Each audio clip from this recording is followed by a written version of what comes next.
Good afternoon and welcome to Mentorship Monday. On this platform, we bring you mentors from the Inspire Mentorship program that come to talk to us about their careers, the journeys that they've learned along, the lessons they've learned along the journey, and they share with us their hopes for the future.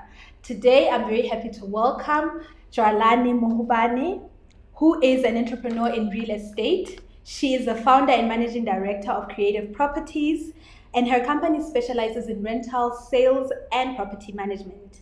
She is a fellow alumni of the Mandela Washington Fellowship, and she holds qualifications in building and construction, quantity surveying, and project management. Welcome, Joalane. How are you? Oh, thank you for having me, DK. Yes. I'm well, thank you. How are you? I'm good. And we're gonna call her G from now on. Yes, please. Yeah, from this point forward. Yes. So how has COVID-19 been treating you? Can I be honest? Yes, of course. You know, sometimes when things are happening in the world, like we don't want to seem like we're okay, but I don't want to lie. We have been okay. I'll tell you why I'll say we've been okay. I've been able to pay my salaries throughout. When people were working from home, I was still able to pay their salaries, and there was still work coming in. So, honestly speaking, it hasn't treated us as badly as I thought it would. Yeah. Mm. And why is that? Because there was business coming in for some odd reason. Yeah. Yeah. People may be affected by something all over, and then for some odd reason, like for you, something is working out. Yeah. I don't, it's a favor from God, I guess. Yeah. Yeah. I had people who were asking about houses. I don't know. I had renovations that I was doing during the lockdown. Yeah. Don't call the cops on me. But I did. Didn't hear that. But yeah, I had a few renovations going on, and there were people asking about houses and actually wanting to buy. Yeah. So yeah, I think that's really interesting because I think a lot of people think that COVID-19 affected every industry in the same way, but it really didn't. I think there are certain industries that were certainly affected, and maybe certain parts of your services that were affected. Yes, definitely. Rentals obviously were very affected because at some point we had people who wanted to come into the country, but suddenly they couldn't. Yeah. So even if they wanted houses, all of a sudden the rental market was quiet. Yes. But on the other hand, I feel like people who wanted to buy but just never had time to actually look into it, now suddenly had time. And these are people who had permanent jobs. There are people who have jobs that were not going anywhere because of COVID. But I had clients who actually had time to now go look at properties and go around. Yeah. So it may not have been business as usual, but it was very interesting. Wasn't all bad. It wasn't all bad. I don't want to lie. Cool. That is awesome. I think we'll get into that when we talk about entrepreneurship, just go into detail about that. So tell us a little bit about what you do. What is your profession exactly? What do you do on a day-to-day basis?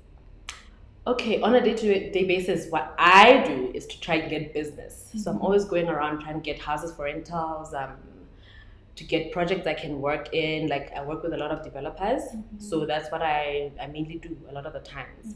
I don't do viewings anymore. I normally just refer them to my staff members, so I don't do that particularly anymore. Okay. Although it was my passion. I have a passion for showing people houses. Particularly because I like to dress the part. I like dressing up in heels and all of that. Why is it important that you dress up to go and show? I think it's very important. Houses. Why? I mean, it's a look of a real estate agent. Yeah. You have to look the part. You have to look like you're doing something about, even the way you look, because the property you're going to show, you have to basically represent what you're doing, the property as well. Yeah. So it's just that I'm two-faceted. I'm a lady, but I'm also a lady who can be in gumboots. Yeah. At the same time. Yeah. So I used to love actually just going out and showing people houses, and my passion is actually finding people homes that they need. It's a passion of mine. Whether it's a rental house, whether it's a sale, I just love meeting my clients' needs somehow. Okay. So the fact that I can't do it on a daily anymore, sometimes it's ugh. The joys of being a boss, right? Yeah. All right. So how did you end up in this industry? What was the journey that got you here? I love the story. I've heard it before, so I just want to say, and I love it because it's so different. Yeah. Okay. So, like you said, I studied construction management and quantity survey, and then project management. Initially, to be honest, I didn't want to be into property. I wanted to be a mining engineer because my dad was a mining engineer. So, after visiting the tunnels, like I realized I was claustrophobic. So I was always looking like for, okay, then what in engineering can I do? And then when I was in school, I was recruited by it was a telecom facilities management company. I think my lecturer had recommended me. So I went for an interview, and then they told me like I was going to be on scaffolds, like on skyscrapers. I thought about that. I was like, nope. Why? You're so basically I found out what my two phobias are. It's heights and it's like dark tunnels. Like I was just like, no. But then during my studies, I discovered that I love buildings. I love homes. I remember I would be driving around with my cousin. She's a doctor, and so fun. I'd be driving around with her like in Midrand or in Joburg or somewhere, and then I'd be like, look at that, the window frame and how like they have molded around it. Like I used to love buildings, and then she'd be like, Joalane, I don't see what you're saying. It's your thing. It's your thing. So I think in my final year, I realized that okay, eventually I want to be a property developer, but I wasn't sure what kind of development I wanted to get into. And then, how did you know there was such thing as a property developer in the first place? I was talking to a friend of mine. I have two friends who are quantity surveyors. They're sisters. They're a year apart, Dear Africa and Agopo Africa. So we used to study together at some point. And then we started talking about, being a QS and earning your 13th check every year. Like, that'd be amazing. And then for some odd reason, Dia and I at some point in my final year, I think we were doing a final year around the same time. And then we're talking about this 13th check. And I don't know how even the concept of property development came, because I hadn't had that kind of exposure. Yeah. For some odd reason, we started talking about that, and I was like, this is something to look into. Yeah. But then after I completed my studies, I went to work for a QS firm in Stanton. And I started telling my bosses about it. And for some reason, like I worked in a company where it was 3 old guys, like they were all above 60. If not 70, like they were old, But I used to have conversations with them about it, and they're like, okay, this is something we could hone in you. But okay, at that point, basically I didn't really follow through. I had a scholarship, and I have this aunt who loves me to bits. Me and my sister, she loves us to bits. And she's always been about our education. So at that point, she was like, okay, Rally, you're working now, but you need to get another qualification like now, At the age of 20, I think the scholarship would end at 24. She was like, you should have completed something else. So that's how I got into project management. And then I had to leave work because the course required me to be there like throughout the day. And the company tried to accommodate me. Like I'd get to work every day at like 2. It didn't work, like 2, 3, 4, 5. It doesn't work, so I had to leave work. And then I followed through with this project management thing. And then after that, I think I tried with another company, but I realized, rather than having my parents pay rent for me in Joburg, let me rather come home and seek work here, because I'd done my first internship here in Lesotho. So I had gotten acquainted with a few people in the industry. So I came back home, worked on my CV, distributed it. And for some odd reason, at that particular point in time, all these companies were like, you know what, you're back home, we would like to work with you. So when we get this particular project, we're bringing you on board. None of them got in project. So they couldn't hire me. Yeah. And then also I had talked to a relative of mine who used to work for the, what is it called? It's I'll remember the name of the organization, but in Stanton, it finances projects in Africa. So he was like, if you want to be a developer, if you can go and find land in Lesotho and build a hotel. I was like, where am I going to get the money to do that? Yeah. But those were, you realize when you're talking to someone who's been in the industry for so long and is talking to you and you feel like you're a kid, and they're just like, if you could do this, it could work. I was just like, what does this man see in me? Yeah. Yeah. But it taught me something, that there was something he was seeing, there was a hunger that he saw in me for some odd reason. I thank God for it every day still. But that didn't work out. And then I registered the company, Creative Edge Group, at that point. But I didn't know where to start because obviously I came with this big dream of being a developer of a hotel. Like I had a lot of books about starting your own B&B or hotel, but I didn't have land. I had nothing. So I put that on the shelf for a bit. And then I started a chicken farm. I did. I did. Yeah. I failed dismally. Not because the chickens didn't grow. I started in winter, they died. It was a lot. Yeah. And then I started another company with a friend of mine. That didn't work out as well. What was that? What was that company about? It was in marketing. Okay. Yeah, it was in marketing. So that didn't work out as well. But she continued with the company. I didn't. I left, or she fired me. Let's put it that way. Okay. Because it wasn't my forte, honestly. Yeah. Like, you know, like I can market property, but if you get into something that is not you. And I feel like it was good that I did all of those things because they all brought me back. It was like full circle to still because the company was already registered. Yeah. But I was still trying to find other things, like trying to say, okay. Yeah. So then after that particular one didn't work out, I remember she said to me, she was like, maybe you just start your own, this property thing with rentals and, you know? And I was like, yeah. I don't have to start with a hotel. With a hotel, like, yeah. Okay. So that's basically how I started. And then I found, I work with Sigma Construction a lot. So I went and approached Sigma Construction with the properties they had at that time. And then the gentleman was like, oh, Joalane, you look young. I was like, yes, that damn young. He was like, no, you look like you're young as my last born. I was like, no, you're second born. Not your last born. Not that young. Not that, the second born. But yeah, he was like, okay, let's start with something new. We're not going to start. I currently have people who are managing my properties, but I'm working on 1, 2, 3. At that point, he was working on Design Office Park, that project. And then it was around the time when, after I started working with him, I got onto this project in Masoe 3, the one with the wall. That's the first project I worked with him on. Then he was like, oh, you come on board, let's start with these ones. I was like, yo, I have to prove myself. Yeah. So basically that's the journey. That's how I started. And I decided that, you know what, for Sigma, because it's a prominent company, I'm going to become indispensable to them. Yeah. And then I'm going to stick to this one company. Because at that time, I think I'd learned that a lot of real estate companies were chowing the people's money, the people's deposits. Like there was a really bad rap at that time around real estate. So I was just like, you know what, let me focus on this. I know it's not gonna make me rich quick, but I'm going to grow step by step, gradually. So that's the journey basically. Wow.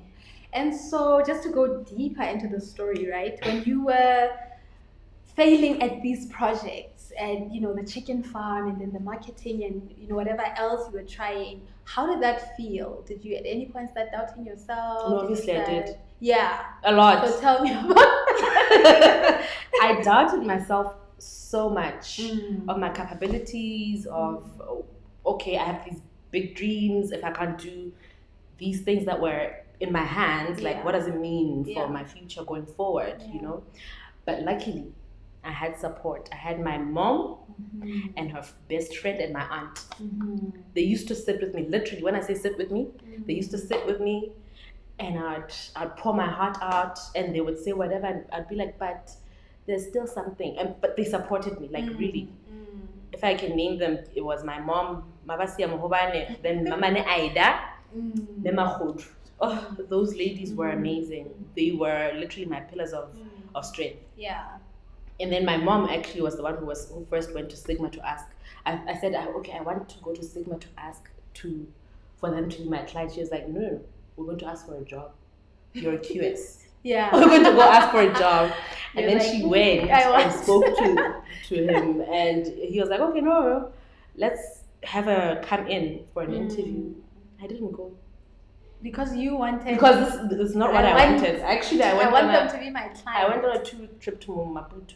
I couldn't go. Yeah. But then when I got there, I made my proposals, and then when I got back, I was like, I'm gonna try and get an appointment with this gentleman. I'm going to. Yeah. I struggled for another 2 weeks because he would say come at 7. They'd say he left at 6:30. He'd say come at 8. They'd say he left at 7:30. It was like one of those. Yeah. And my brother was like, Yes. continue. Yeah. Because what you're doing, I'm sure he'll appreciate at some point. Yeah. And we did, and I did that, and eventually I got a. Wow. So after having doubted myself, even going after that, that, like it was scary, but I was just like, you know what?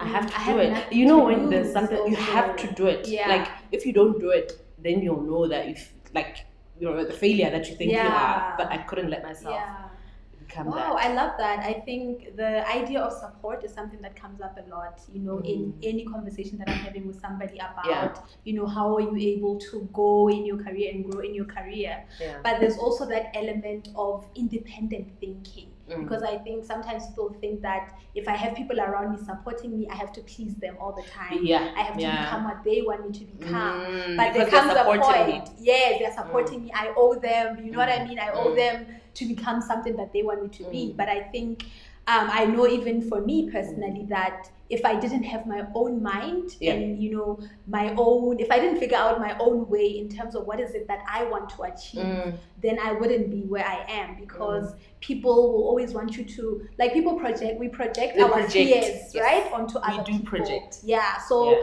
I will be like, no, you're gonna fail, don't do that. When I think about maybe my little sister, for example, I'm always saying, don't do that, do this. So if you get caught up in what people want you to do, you'll find that you're living within their own fears and their own ideas of what your life would be, which may not be like your potential.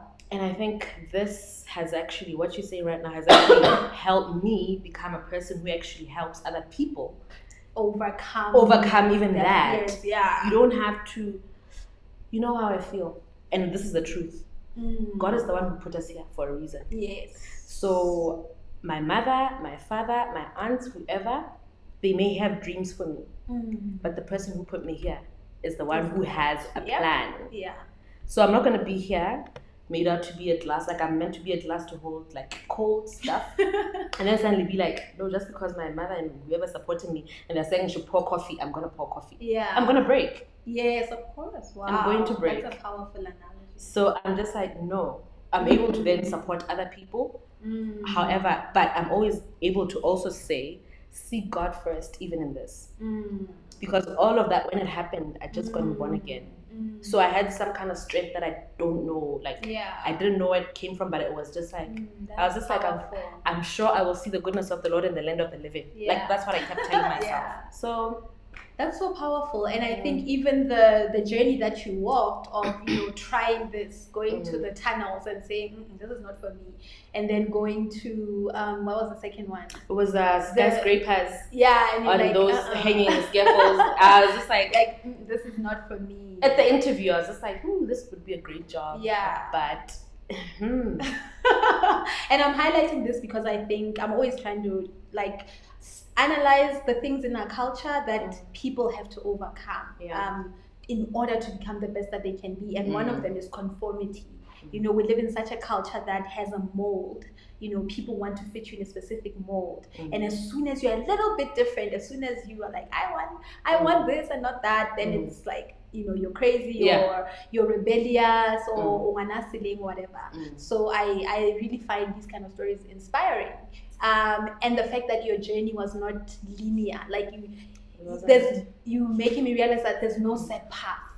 Like, no one can guarantee that you're going to, if you do this is where you'll end up. It's really all about you saying, what is it that I want, and trying something and say, okay, I don't want this, and having that freedom.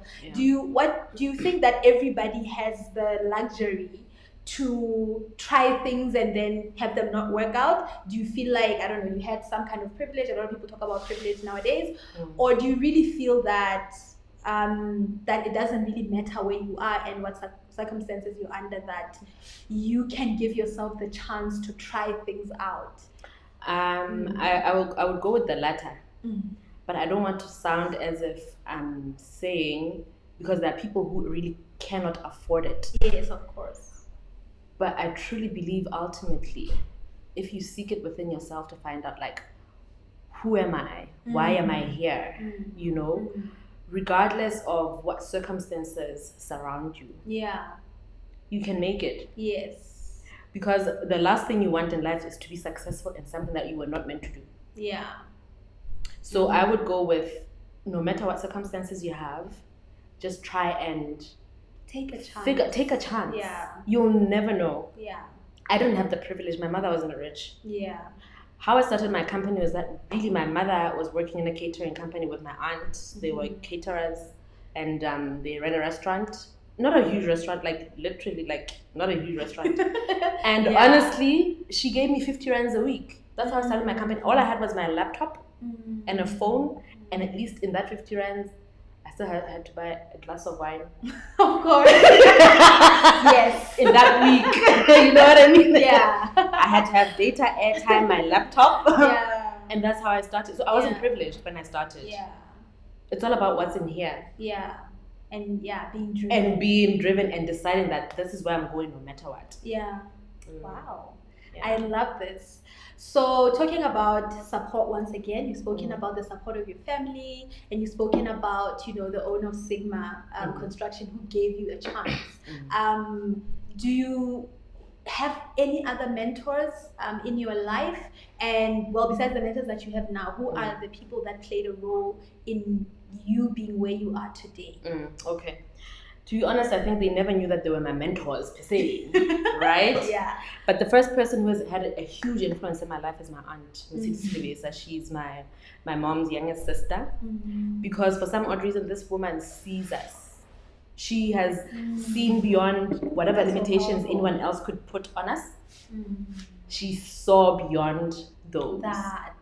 For instance, when I was struggling in my first year with QS, because I got there like 2 weeks later and I didn't understand the math. I knew maths, like Pythagoras, right? But when it came to counting bricks, like I had no idea.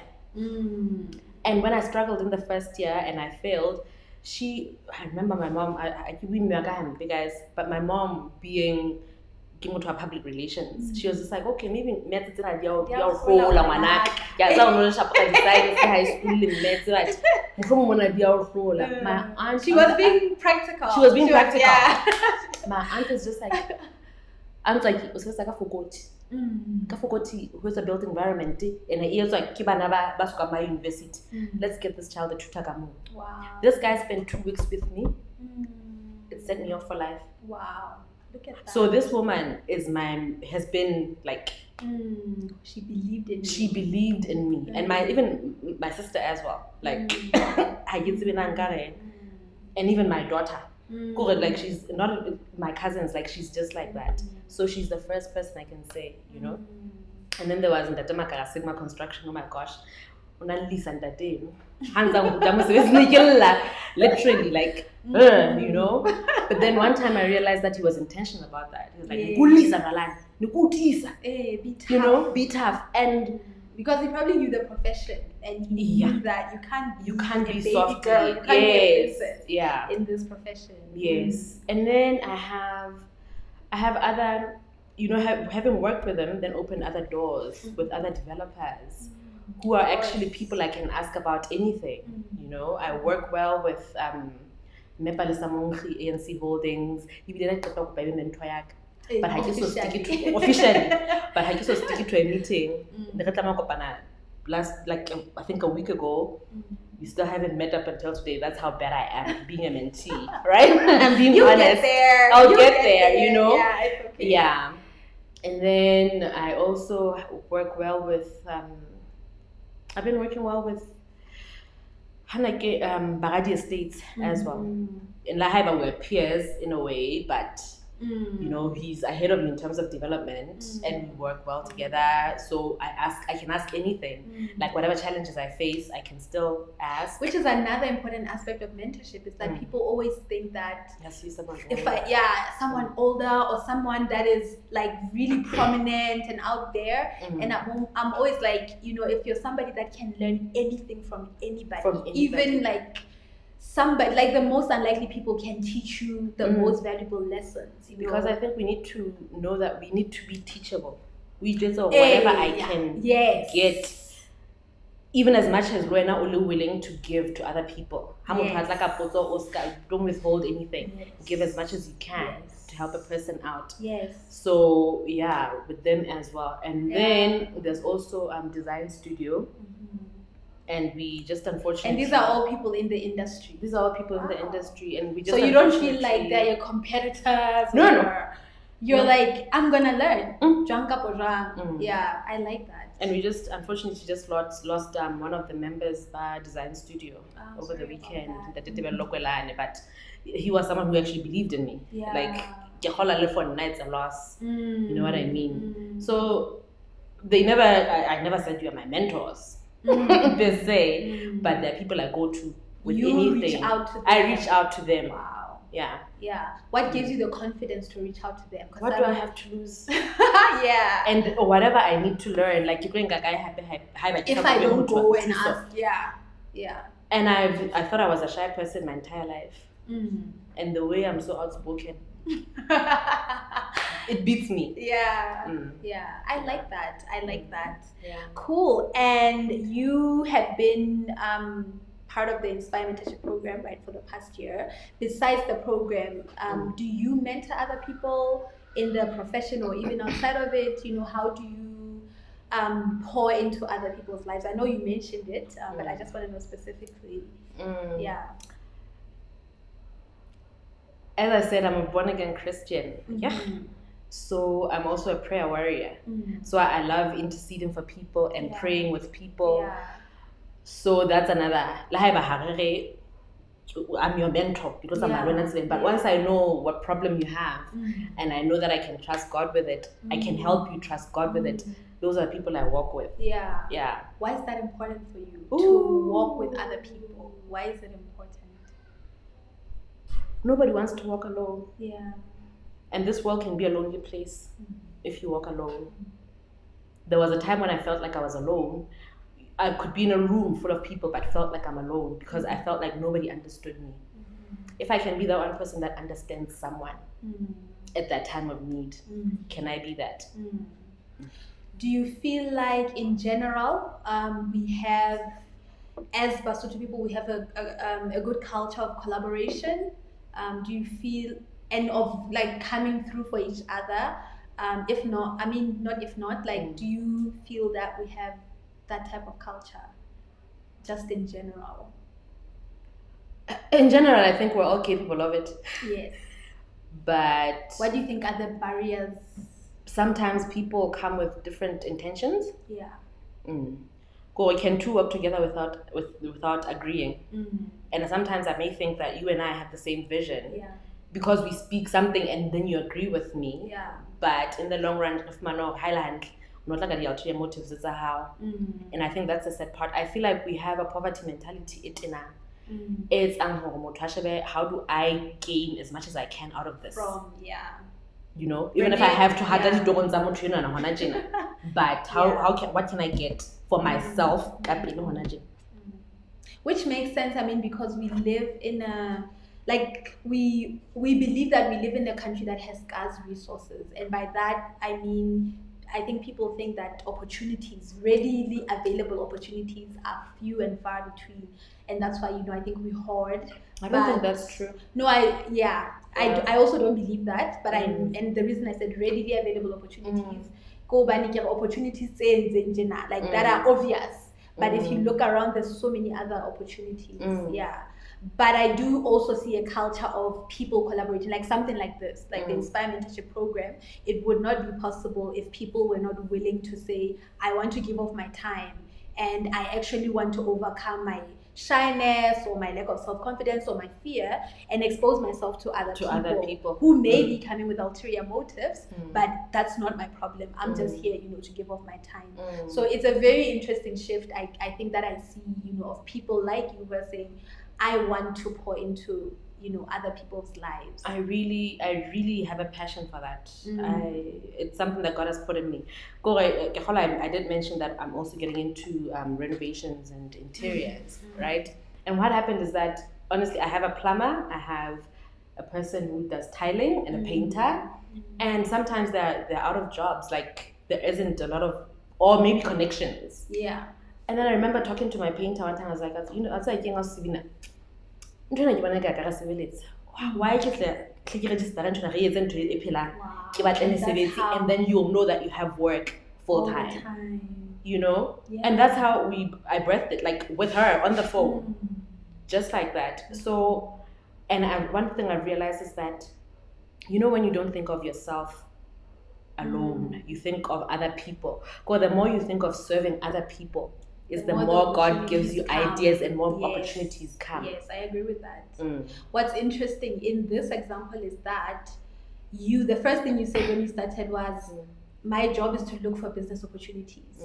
And now what you're saying to me is, I see people that have a different skill than I have, and I also say, okay, how can we create something? I'll bring the business development skills, you paint, but I'll make sure that there's work. Yeah, which is also important in entrepreneurship, because you cannot do everything. And I can't. Yeah, and I know so many business people that started off maybe as partners, and then later on one feels like, you know, I do everything and you don't do anything, just because they contribute different skills in the business. So whenever, like, if we value other people, then there's that opportunity to collaborate, because, you know, I can only bring the business, but I can't deliver on that business if I don't have this person. I can say. Yeah. You know what I mean? Yeah. All right. Wow. Yeah. Okay, cool. So now getting into your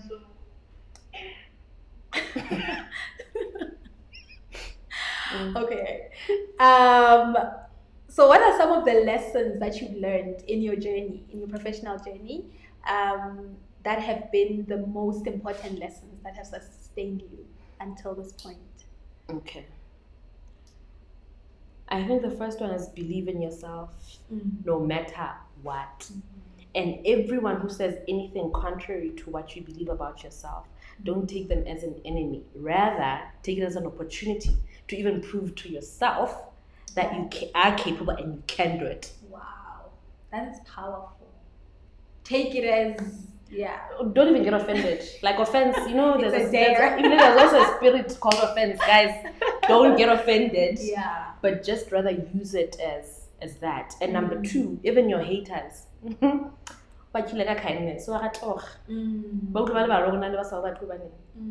Even at work and whatever, just do whatever you do with love and passion.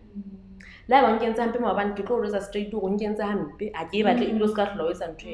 also hey, you know, don't be offended, don't live how offended. Do you do that? Because I feel that's one of the, like, life's biggest challenges, is to be kind to people that have been unkind to you.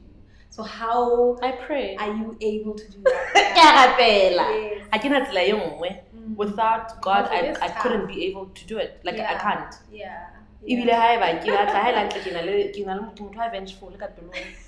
So I need Jesus every day to ensure take the wheel, because if I do this my way, even just decide in a biting, I'm every day. Okay, that's powerful. That's and it's simple as that. It's real, because it's something that I think all of us struggle with. Okay, and the last lesson that you learned, so believe in yourself, kill them with kindness, be kind and love, and be generous. And the last lesson, trust God with all your heart and lean not onto your own understanding. In all your ways acknowledge Him, and He'll direct your paths. And that's full stop. How do you apply that in your life? What does that mean for you? For me, it means I have to ask Him. Conscience, we all have a conscience every day. Before you get into anything, whether it looks good or not, however it looks, ask Him. Get that check in your spirit, and He'll tell you. And if it's a great opportunity that looks great, but you don't feel good about it, like what? And another thing, there's certain things that you have to do that we're uncomfortable in order to get it. It's a great opportunity, it's here, it looks great. What do I have to do to get there, to get into it? And listen to that check in your spirit. Don't be the kind of person who says, I'll do whatever it takes to be successful. People end up in a very dark place doing that. Doing whatever it takes to get success. And it's not worth it. And in your industry, is that also something that's very, I feel like it's such an important principle to have in your industry? Do you feel like that specifically? It is. It is, because you need to earn people's trust. You need to earn, like, they need to know how to create properties, how to cheat, you know, and you build that over time.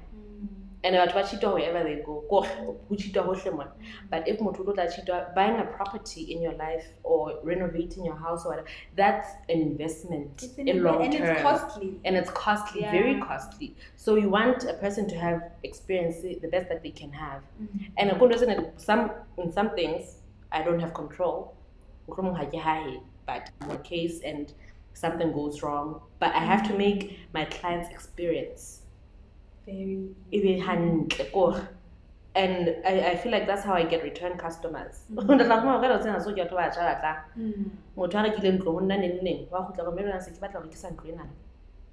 buy another one. So can you sell? Yes. But and I think in entrepreneurship, that's one thing people forget, that you are not going to interact with your customer just once. They may buy from you the first time, but whether they'll return to you or not really depends on the experience that you give them.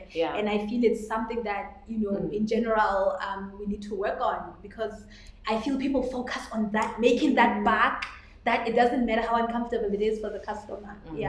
So also, it has to do with then deciding that, hi, but this is a calling when I'm with you. Because God has directed my path and now it's a calling. It means I can't treat it as a get-rich-quick scheme. I have to treat it with the honor it deserves. I have to treat it with it has to be sustainable. Long term.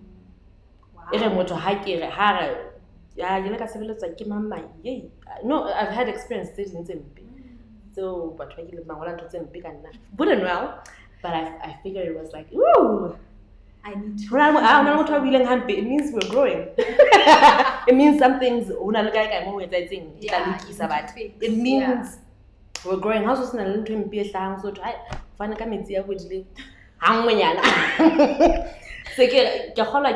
a glass half full kind of person. I don't see anything as woo. But you see there's an opportunity to improve. Cool. Wow. And what do you think it takes to build a legacy business in the country? It's something that I'm passionate about, because I feel like a lot of businesses that have been around in the past, if when they die, they just die with the owners. So when you think legacy business, what do you think it takes? If you are going to leave your business for your daughter, what do you think it's going to take? What are you going to do differently? I'm still learning, DK. But one of it is, building a business with a long-term and mindset. Then building my employees to grow with the business. And sharing with them in such a way that information. I don't want to be the only one who knows what has to happen here. I have to share with them so that they feel that they're growing. And then as they grow, you guys are going to be line managers. You're going to be line managers. And then we're going to get you support as and when we grow. I feel like that's how it can grow. But they're getting something out of this. What other skills have you had to employ in running your business?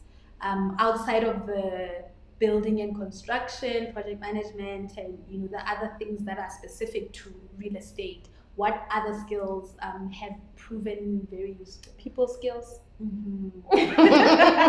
People skills, big ones, and without pretense, because people can feel your energy. How pretend that to be nice just because I want a sale? You can feel it. You know what I mean? So people's skills in terms of your customers, how to deal with customers, how to help the customer but I talk to so I was on even just offer them the help. No, don't do that. Also charge. Okay. You said I must give you advice. It will be $50. I remember another client another lady was like, no, how much advice na ukampa charge ka ha ke tlo charge me. Hona je. Re tlo batla solution ya hore now what's best for you right now. So let's do that. What you decide after this, then we'll talk about it later on. Wow. So kind of taking emotional intelligence, taking people's skills, and just deciding to serve. Period. Riches will come. Yeah. But serve. I love that so much. So what advice would you give anybody that is thinking of going into the profession, regardless of where they are right now, either they're not going to school yet or they're in another profession and they want to come over? What advice would you give them? Okay, first of all, I feel like with any profession, you have to really know what are your reasons of wanting to? What is your why? Why do you want to get into this thing? And once you decide that, give it your all. Don't go after money. Just go after learning and building relationships as much as you can, because that's where you're going to get your clients, through the relationships you build. Don't chase the paper will come. Know how to deal with people, build relationships, and that's how you'll grow. So we're living in a time where people feel like education has failed them, right? The statistics in our country around the number of graduates that are sitting at home without jobs. And people now don't believe in education. They believe that education is useless, especially, for people like you that want to go into entrepreneurship, why should I study? Do you feel in any way that education has added value to your journey? What is your view on that? Oh, definitely. Okay, outside of just offering real estate,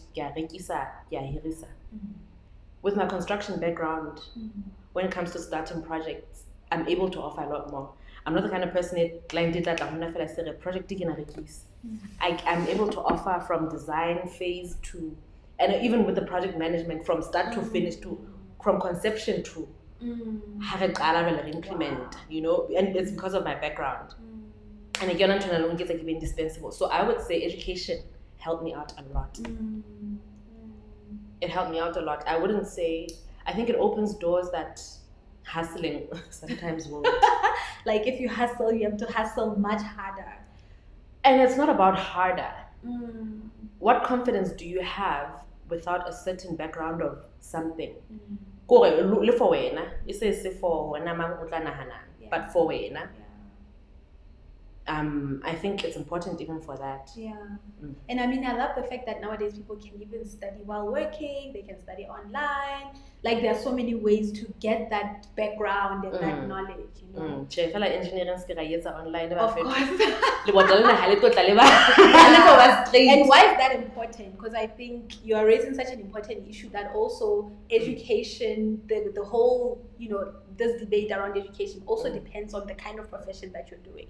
For example, in my profession, you have to go to an accredited university and then you have to go and train at an accredited company, and then you have to, write board exams. You have to write 2 board exams, so you can't you can't really bypass. So just expand more on that. I just think it's important. Okay, there are other things that you can do. You can start a construction company that's very construction, but maybe business admin. But then you hire the right people for the right jobs. You know what I mean? You don't go out and say, you know what I mean? Then you have to trust those people as well. I believe an accountant can start a construction company. I believe MBA I start a construction company. You know what I mean? But just make sure that you have the right people. Yes. It's important because then there's accreditation bodies for to make sure that if something goes wrong, then there's a body that you can say,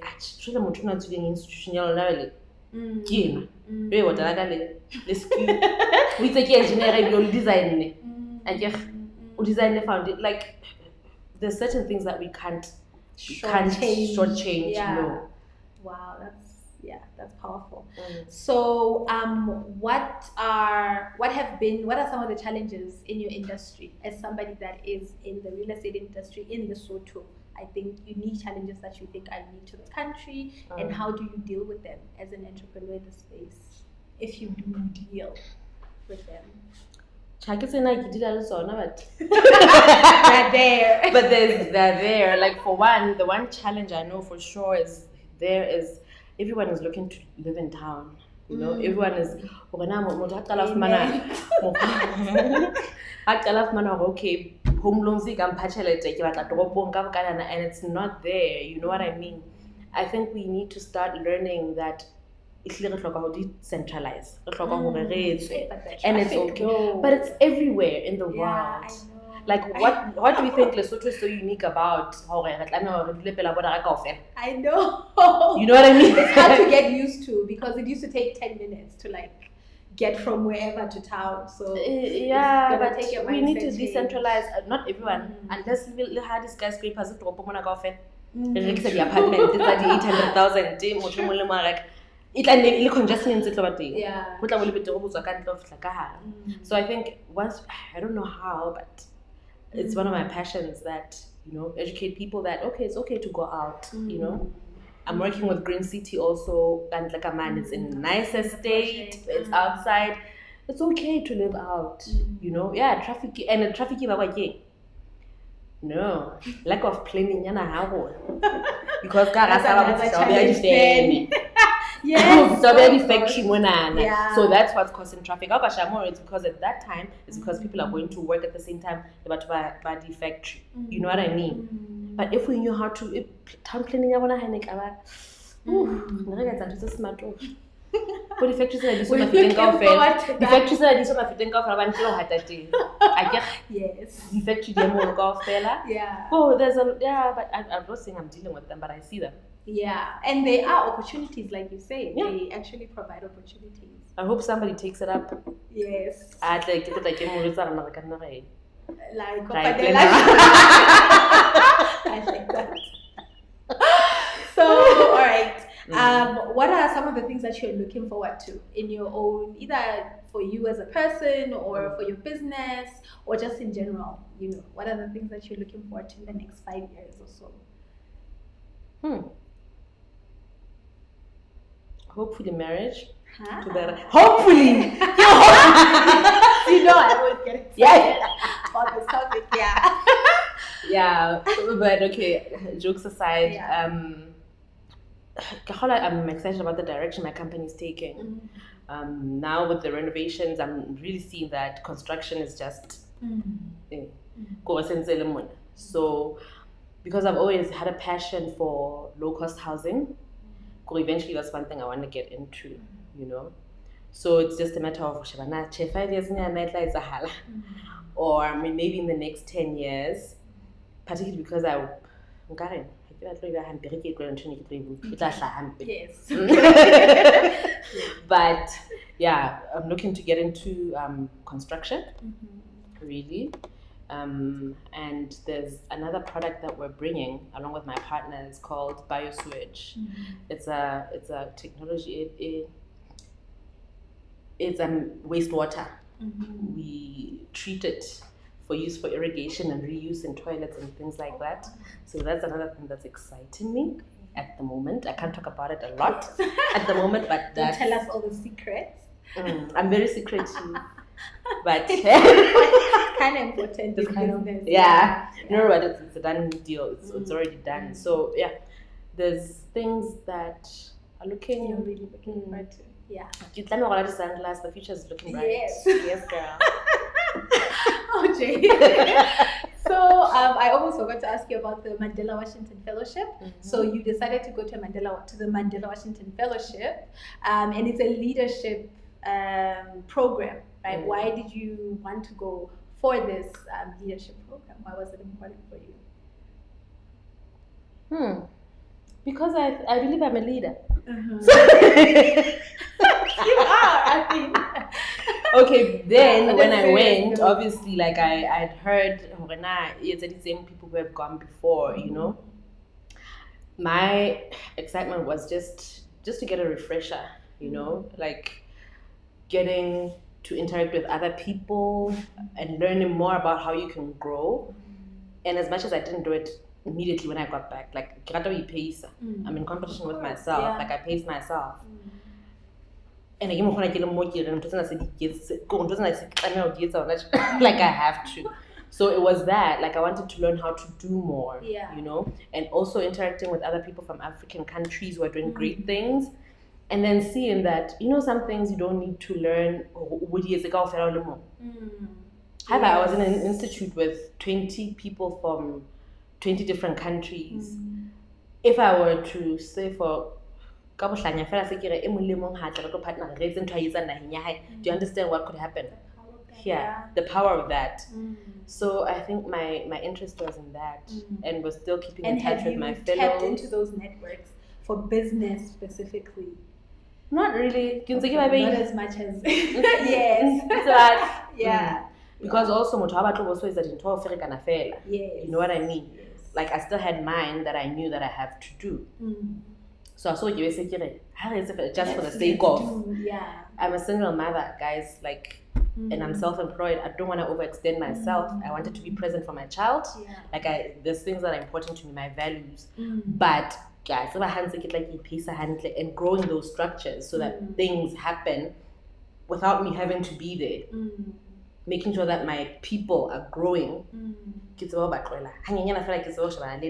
And therefore support. It's part of the whole thing. That I feel like that's how you grow, and that's what Mandela Washington Fellowship taught me. Wow. And how do you balance everything as a single mom? Do you balance? Is there balance actually? Let's think about it. Well, yeah, initially when my daughter was still here, because now she's in Pretoria with my aunt. Like I mentioned, the aunt who loves me a lot. The same aunt. Yes. Initially, when I left for the US, actually, I took my daughter to the Ivory Coast. She was in Ivory Coast. So I think she had a lot of fun with her. And then when she came back, she was like, Joalane, can you please let her come stay with me? I was like, no. But eventually I agreed, because my daughter was like, I feel like there are no shrubs like this in Joburg. I want to go, you know? So at that time, really, what was nice when she was still here was that I had time. Guys, I breastfed for 2.5 years. That's how much time I had to nurse this child while I was building a business. I just got traumatized. You know? What I loved was the fact that because I'm self-employed, then it means I'm able to come to work just a little later. Go home during lunch to breastfeed, come back home. You know, it was nice for me. Yes, I didn't have a lot of money, but that time that I spent with my daughter to be able to do that, it's been incredible. Even when she was now in crèche, like I would drop her off at whatever time at 8 and pick her up just before I go home. And there was a time when I didn't have a nanny, actually for like 6 months. And I used to do that. And I was like, wow, girl, you're a super mom. You know? And really, when you have to do that, you do it. Like, I'd gotten so many bad nannies that I was just like, God, I'm going to pray about the next one. Like, I was like, I'm going to pray about the next one, so I'm going to take time out. You know what I mean? So I had time to spend time with my daughter. Like our bond is so strong. Like even now, because I haven't seen her ever since lockdown, like it's been so difficult for us because it's the longest time we've ever spent apart. So in terms of balance, when the borders are open, I'm always in Joburg every 2 weeks. You know what I mean? To make sure that, and it's like for a long weekend. It's always like for a long weekend so that she knows. But now she told me that she wants to be a normal child. Normal children stay with their mothers, so she wants to come back.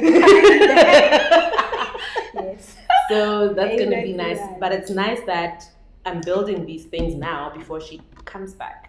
So that I have things sort of settled when she comes back. But she's on board. Like she was like, one day, Mama, you're going to build people's houses. So like, okay, she's already in the business. Then she must start working in the business. No, she's going to start. Like I'm not that kind. She's child labor. Don't come here. Don't come here and tell me child labor. She must pay her own. Well, no. All right. Yeah. No, it's just always so awesome talking to you. Thank Thank you, you so much for sharing your DK. story. So many nuggets to take away from this. And I hope we get to host you here again with even more stories about entrepreneurship, building a career, and being a super mom. So I'd be thank you so honored. much. Thank you for having me. All right. It's been great. Okay. So guys, check us next week, where we host another mentor from the mentorship, the Inspire Mentorship program, on our Mentorship Monday series. And do join our Facebook, Instagram, YouTube. Follow us, follow Joalane, follow her company, Creative Properties, and do keep up with all the exciting things that we have for you on our social media pages. Thank you, and see you next week.